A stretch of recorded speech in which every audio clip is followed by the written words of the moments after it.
we go now to its executive director, David Beasley. He joins us from Florence, South Carolina. Good morning to you.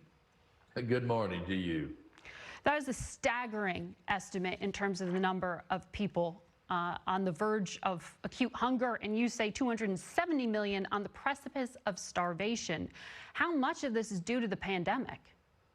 Well, quite a bit of it. In fact, about half of that is due to the pandemic. When I joined the World Food Program a few years ago, the number of people that were marching toward the brink of starvation was about 80 million people. But over the past 3 years, pre-COVID, it spiked up to 135 million. Then you asked the question why, and the primary reason was man-made conflict compounded with climate extremes and fragile governments. But since COVID has come in and truly exacerbated every extenuating circumstance we had around the world, the number has gone from 135 million from 1 year ago to 270 million people marching to the brink of starvation. This is not people going to bed hungry. This is people really struggling to get their next meal. You warned recently that the coming year, 2021, could bring famines of biblical proportions. Where specifically are you most concerned?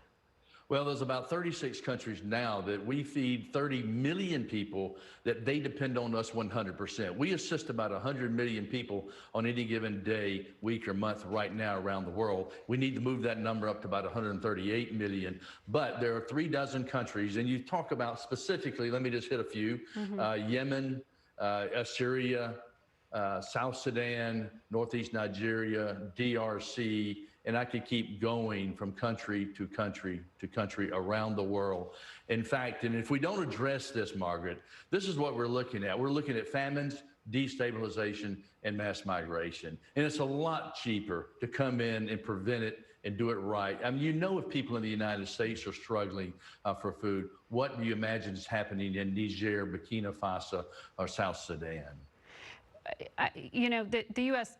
taxpayer is the single largest donor to the UN's World Food Program, but we are going through a crisis here at home. You just heard how painful it is.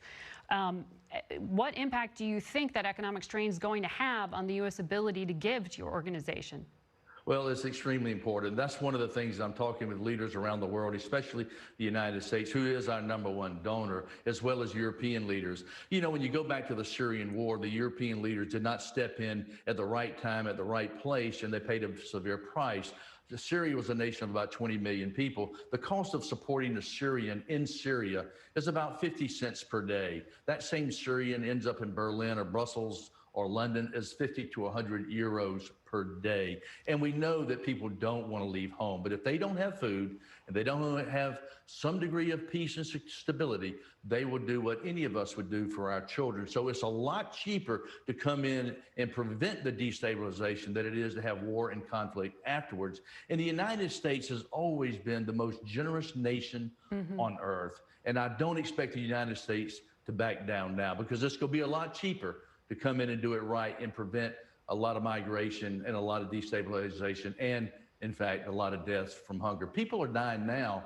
About every 5 seconds, a child dies from hunger. I mean, by the time you and I finish talking, Margaret, we're going to have several dozen children have died from hunger.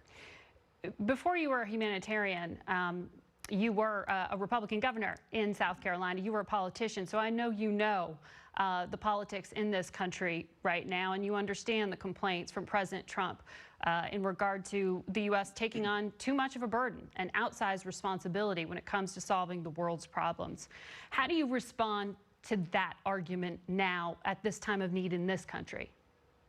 Well, one of the things that I have found when it comes to international aid, strategic, effective international aid, I call it the miracle on Pennsylvania Avenue at both ends. You know, when it seems like the Democrats and Republicans, Margaret, they're fighting over everything. But when it comes to food aid and stabilizing nations and preventing famine, it's remarkable to watch the Republicans and the Democrats come together, lay aside their differences, and literally do what they can. And it's been quite a miracle to see.